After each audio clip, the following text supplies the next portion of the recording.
My name is Elena Hart, and I am 33 years old. I work as an art teacher at a small primary school in London, where my days are filled with children's drawings, tiny paint-stained hands, and soft laughter echoing through bright classrooms. At home, my world is even warmer. I live with my husband, Marcus, who is 35 and works as an interior designer, and our 7-year-old son Finn. He is the sunshine of our little family, curious, energetic, and always carrying around a toy dinosaur as if it were his best friend. We are not wealthy, and we never pretend to be. But our home is full of small joys: morning coffee shared in the kitchen, lazy Sundays at the park, and long evenings when Marcus and I take turns reading bedtime stories to Finn. For years, I believed our life was steady, simple, and safe. A life built on love, trust, and quiet routines. But sometimes, the things we believe are unbreakable can crack without warning. Sometimes the strongest walls fall in a single moment. I remember the weeks before everything changed with almost painful clarity, as if my mind refuses to let go of what life used to feel like. Marcus always woke up earlier than I did. He would move quietly around the kitchen, grinding coffee beans, humming a tune he never finished. By the time I walked in, a warm cup was already waiting for me, along with a small handwritten note. Sometimes it said, "Have a kind day." Sometimes just, "I love your smile." Those tiny gestures became part of my mornings the way sunlight becomes part of a window. Finn, meanwhile, filled the house with noise and energy. He carried around the green dinosaur toy Marcus bought him on his 5th birthday, pretending it protected our family. Every night, he placed it beside his pillow, as if guarding his dreams. On weekends, the three of us often went to Regent's Park. We packed simple sandwiches, a sketchbook, and a set of watercolor brushes. Marcus loved watching Finn paint with messy enthusiasm, while I tried capturing the gentle curves of the trees or the way sunlight played on the lake's surface. Those afternoons felt endless, golden, calm, and safe. Marcus was the kind of man who apologized even when he wasn't wrong, who remembered the dates of school events better than I did, who insisted on kissing Finn goodnight no matter how late he returned from work. He was my anchor, my calm, my certainty. Our love was never dramatic or extravagant. It was steady, like a soft melody playing in the background of everyday life. Friends often told me I was lucky, and I always agreed. Back then, I believed our happiness was protected, almost untouchable. But happiness can be fragile, even when it feels solid. And sometimes, the things we think will last forever shift without warning. The night it happened was a Saturday. One of those evenings when London felt alive, music spilling from pubs, laughter drifting down the streets, and people carrying the lightness of the weekend in their steps. Marcus told me he had a company celebration at a bar near Soho. Nothing unusual. Nothing suspicious. He kissed my forehead, promised he wouldn't be late, and left with the same warm smile I had trusted for years. I spent the evening reading on the sofa, waiting for the sound of his key turning in the door. But instead, the phone rang. It was close to midnight, and Ruth's name lit up the screen. She never called this late. When I answered, her voice trembled in a way I had never heard. "Elena, I'm so sorry. I didn't want to be the one to tell you this." My throat tightened instantly. "What is it? Ruth, what's wrong?" There was a pause, too long, too heavy. Then she said the words that cracked something deep inside me. "I saw Marcus tonight. He was with someone, and he kissed her." For a moment, I couldn't speak. My mind refused to connect the pieces. Ruth continued, her voice thick. "It was Amelia, his ex from university. They were standing on the balcony. They were laughing, leaning close. And then he kissed her. It wasn't an accident, Elena. It wasn't a misunderstanding." The room tilted. My hands went cold. I wanted to believe she was mistaken.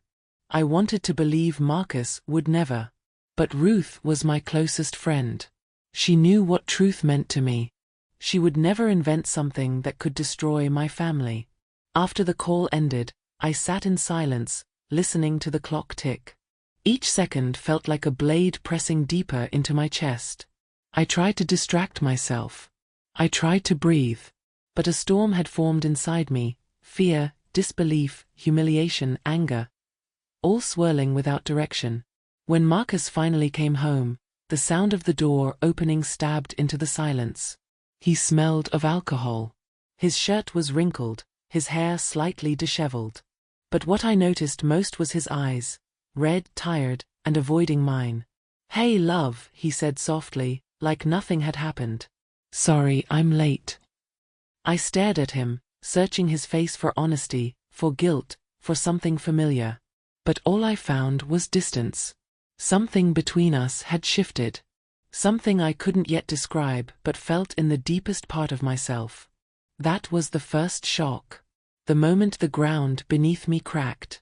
The moment I realized our marriage, my safe, steady marriage, was not as unbreakable as I once believed. The next morning, the house felt colder than usual. The kind of cold that didn't come from weather, but from something sinking between two people. I asked Marcus to sit at the dining table. He looked confused, maybe even nervous, as if he already sensed what was coming. I didn't soften my voice. I didn't circle around the truth. "Were you with Amelia last night?"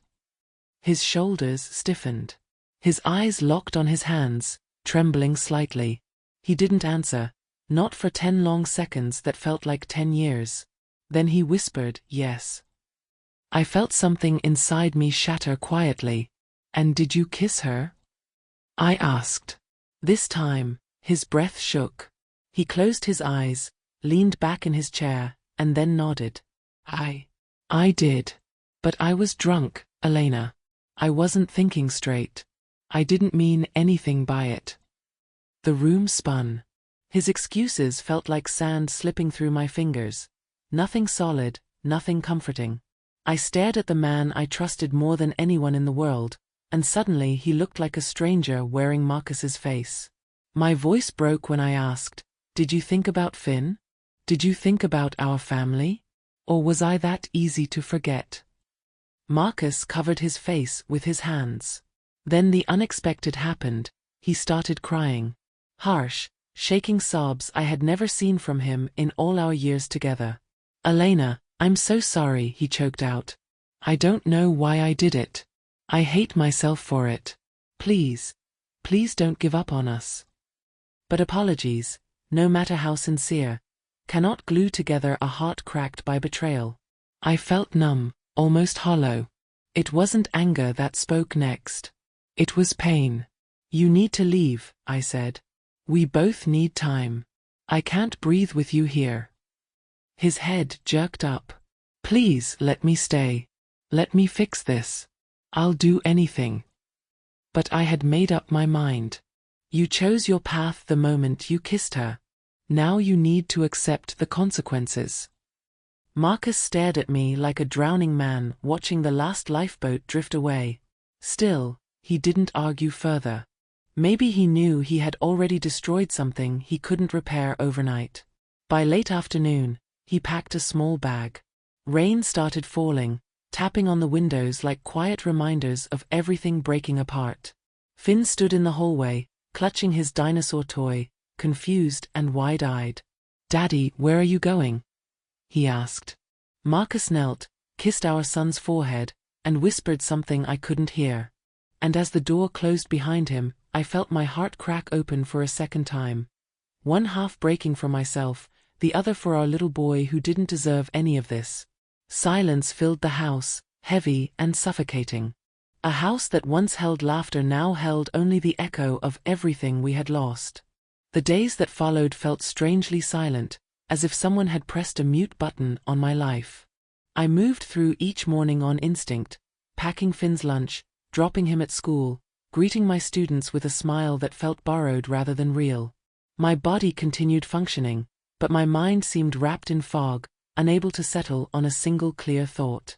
Every evening, after Finn drifted off to sleep with his dinosaur tucked under his arm, the house returned to its heavy stillness. That was when the truth confronted me the hardest. Without noise or distraction, I faced the raw wound Marcus had left behind. I realized I hadn't just lost a husband for a while. I had lost the person I trusted most to protect my heart. But strangely, that pain didn't crush me the way I feared it would. Instead, it pushed me inward. I began writing in a journal, not for anyone to read, but simply to breathe out what my chest could no longer hold. I wrote about the anger that still burned when I thought of the betrayal. I wrote about the fear of raising Finn between two homes. I wrote about the memories that hurt too much to look at directly. And then, slowly, I started writing about hope. Not big hope. Not forgiveness yet. But small moments, like Finn laughing at breakfast, or the quiet pride I felt after finishing a painting with my students. Through those pages, I discovered something important. I wasn't weak for hurting. I wasn't foolish for loving. I was simply human, wounded, yes, but still standing. The loneliness didn't disappear, but it changed shape. It stopped feeling like a prison and started feeling like a doorway. A doorway into a version of myself I hadn't met in years. A woman capable of rebuilding, of choosing, of healing. And I knew, even if the path ahead was uncertain, I was beginning to walk it with my eyes finally open. Marcus called every day. At first, I refused to answer. I let the phone ring, watched his name light up the screen, and waited until it disappeared. I wasn't ready. My heart was still too bruised, too guarded, too tired to reopen any door. But he didn't stop. He didn't beg. He didn't demand. Instead, he sent short messages, updates about Finn, reminders that he loved our son, photos of the drawings they made together during their weekend visits. A superhero Finn with a cape. A family of 3 stick figures holding hands. A clumsy but heartfelt picture of a house with our names written above it. Marcus wasn't asking to come home. He was showing up in the only way he knew how. And slowly, I noticed something different, his consistency. Something he had never been good at before. On weekends, he arrived on time, sometimes even early. He planned activities for Finn, trips to the park, story time at the library, little football sessions in the backyard. When he spoke to me at the door, his words were simple, respectful, steady. There were no dramatic speeches. No empty promises. Just effort, genuine, quiet effort. One Sunday afternoon, Finn walked through the door, clutching a paper crown Marcus had made for him. I stood still, absorbing those words. Marcus wasn't fixing things for me. He was fixing himself, piece by piece, for Finn, and maybe for the man he wanted to become. Weeks passed, and awkwardness slowly evolved into something gentler. A cautious peace. Then came a warm spring afternoon, the first day the roses in our small garden began to bloom. Finn wanted all 3 of us to plant new flowers together. I hesitated, unsure if I was ready for that kind of closeness. But his hopeful eyes softened my resistance. So we knelt side by side in the soil, just the 3 of us like old times, yet entirely different. The sunlight filtered through the leaves, painting pale gold across Marcus's face. He looked thinner, calmer, older in a way that had nothing to do with age. After a long pause, he spoke quietly. "Thank you for being stronger than me," he said. "If you hadn't pushed me away, I would never have seen what I was becoming. I needed to break to understand what I've lost." There was no manipulation in his voice. No excuses. Just truth, raw and humbling. For the first time in months, I felt something inside me loosen. The heaviness in my chest quieted. I wasn't forgiving yet. But I was no longer hurting in the same way. Watching Marcus gently help Finn pat the soil around a tiny seedling, I realized something important. His growth wasn't a performance. It wasn't a strategy to win me back. He was finally growing for himself. And that, more than anything he could have said, allowed my heart to breathe again. 7 months later, I finally decided to open a small door for Marcus. Not because I was weak. Not because I had forgotten the hurt. But because I had watched him change with a quiet persistence I could no longer deny. I had seen the way he cared for Finn, the way he listened, the way he showed up without expecting praise. And love for a child, that cannot be faked. We didn't rush back into our old life. In fact, we didn't go back at all, we started over. We began with short conversations on the porch while Finn played with his dinosaurs. Then came weekends where all three of us went to the park, walking slowly, learning how to share space again without pressure. Sometimes we cooked dinner together, awkward at first, then gradually more natural, like two people rediscovering a language they used to speak fluently. Trust didn't return overnight. It came back one piece at a time, small, fragile, but real. And through this journey, I learned something I had never truly understood before. Forgiveness is not pretending the pain never happened. Forgiveness is choosing not to let the pain control you anymore. It's choosing peace over bitterness. It's choosing growth over resentment. It's choosing your own freedom, even if someone else hurt you. My story is not perfect. It has cracks, scars, and moments I wish had never existed. But it is real. And it taught me that love only matters when it grows with us, not against us. And sometimes, a second chance isn't a step backward. Sometimes, it's a step toward a stronger version of ourselves. If you were in my place, would you give the person you love a second chance? Share your thoughts. I'd love to hear your perspective. If you want more emotional stories to help you practice natural English listening every day, make sure to subscribe and stay tuned for the next video.